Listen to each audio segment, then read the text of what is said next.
A simple and concise video on how I grew my chest.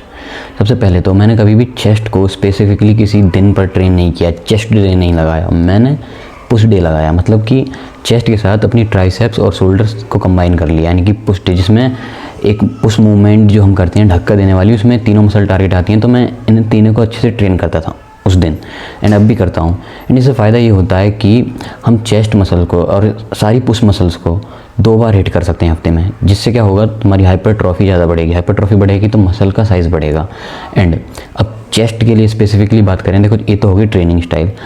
Chest के लिए बात करें तो चेस्ट में 3 पार्ट होते हैं। वैसे जो 2 पार्ट हैं उन पर थोड़ी अभी और रिसर्च है, चल रही है, लेकिन अगर हम थोड़ा मतलब मूवमेंट के हिसाब से बताएं तो अपर chest, lower chest and middle chest.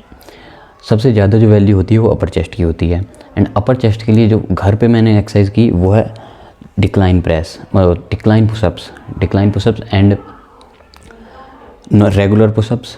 And एक वैरायटी और ऐड करता था मैं, या तो वाइड की या डायमंड की। इससे क्या होता था, इससे एक तो मेरी सारी चेस्ट की वेरिएशन कवर होती थी, ऑलमोस्ट सारी। लोअर चेस्ट को मैंने डायरेक्टली इतना ट्रेन नहीं किया, मेरी ऑलमोस्ट सारी वेरिएशन कवर हो जाती थी, साथ में अपर चेस्ट को अच्छी वॉल्यूम रेंज मिल जाती थी। एंड जब मैंने जिम चालू करी तो मैंने 2 एक्सरसाइज को ज़्यादा प्रायोरिटी दी, वो हैं इंक्लाइन डंबल प्रेस और एक बारबल बेंच प्रेस, जो कि चेस्ट के लिए मासिव बिल्डर हैं। एंड अदर एक्सरसाइज जैसे कि cable flies, pack deck machine and बहुत सारी एक्सरसाइज जिनकी हमें बहुत ज़्यादा ज़रूरत नहीं है, वो तब करनी है जब हम बिगिनर से इंटरमीडिएट से भी आगे निकल जाएं। तब हमें ज़्यादा वॉल्यूम ऐड करने की ज़रूरत पड़ेगी। वरना अगर हमें चेस्ट का साइज़ बढ़ाना है, स्टार्टिंग में बिगिनर हैं, इंटरमीडिएट लेवल पे भी ये 2 एक्सरसाइज बहुत तगड़े से चेस्ट को बिल्ड कर देंगी, अगर अच्छे से इनकी इंटेंसिटी और वॉल्यूम पे काम किया गया तो। इंटेंसिटी वॉल्यूम पे कैसे काम करना है, देखो वेट ऐसा लो कि तुम 6 से 8 क्लीन रैप्स मतलब अच्छी फॉर्म में, बिना हिले, बिना स्पॉटर की सपोर्ट लिए तुम अच्छे से बेंच प्रेस पे बेंच लगा सको। जब 8 रैप्स लगा लो, उसके बाद तुम्हें स्पॉटर की सपोर्ट लेके 2-3 रैप और निकालने हैं खुद। मतलब कोशिश करनी है कि तुम भी उसमें जान लगाओ, ना सिर्फ सपोर्टर उठा रहा है उसे। उसके बाद उसे ऊपर रख देना है। इसके ही तुम्हें 2 या 3 सेट लगाने हैं, और फिर 3 सेट लगाने हैं तुम्हें इंक्लाइन डंबल प्रेस के। यानी कि जो मैं करता हूँ, मैं यही करता हूँ कि बस जो ऑलरेडी इंक्लाइन सेट होती है ना, उसमें जिम में, उस पर ना करके जो वो बेंच होती है जिसे हम ऊपर उठा सकते हैं, रेज़ कर सकते हैं, उसका बस एक पॉइंट उठा देना, यानी कि 30 डिग्री पर इंक्लाइन बेंच प्रेस लगानी है।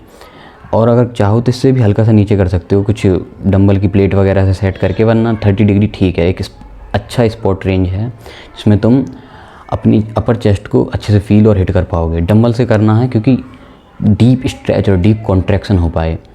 और अगर बात करूं मैंने कोई अदर एक्सरसाइज जो की हो चेस्ट के लिए थोड़ी बहुत इनसे अलग हटके, वो है डिप्स, पैरेलल बार डिप्स, जो या तो घर पे ट्रायंगुलर बाउंड्री जो बनती है उससे, या फिर जो पैरेलल बार्स होते हैं डिप्स उनसे। वरना ज़्यादा मेरा फोकस बेंच प्रेस पे और पुशअप्स पे रहा है। एंड ये चेस्ट तो इससे तुम्हारी ऑलमोस्ट सारी चेस्ट बिल्ड हो जाएगी। मैंने एक्सरसाइज बताई घर के लिए पुशअप्स, और जिम के लिए प्रेसेस जितनी बताई, 2 बताई हैं वैसे, उनमें तुम्हारी अपर chest and middle chest cover हो जाएगी। और लोअर के लिए तुम्हें डायरेक्ट स्टिमुलस नहीं मिलेगा, लेकिन फिर भी वो कवर होगी। और इसके लिए तुम्हें डायरेक्ट डिक्लाइन प्रेस या फिर डिक्लाइन डिप्स वगैरह मानने की ज़रूरत नहीं है इतनी ईजीली, क्योंकि लोअर चेस्ट एक तो इतना लुक नहीं देती अच्छा, क्योंकि वो थोड़ा मैन बूब्स वाली वाइब आती है। ऊपर से तुम्हें स्टार्टिंग में उसे ट्रेन करने की ज़रूरत नहीं है, वो कब्जे में आ जाती है बहुत लोगों की। जो मेन रेयर जो मसल है वो है अपर चेस्ट, एंड अपर के बाद मिडल चेस्ट, जो कि तुम्हारी बाहर निकला हुआ एक मास साइज़ देगी। वो इन पे ही ध्यान देना है। और अगर तुम्हें अपनी बैक ट्रेन करनी है, बैक के बारे में गाइड चाहिए, तो फिर मेरी पिछली वीडियो देख लो, तुम्हें उसमें बैक की थिकनेस और वाइडनेस के लिए अच्छी गाइड मिल जाएगी।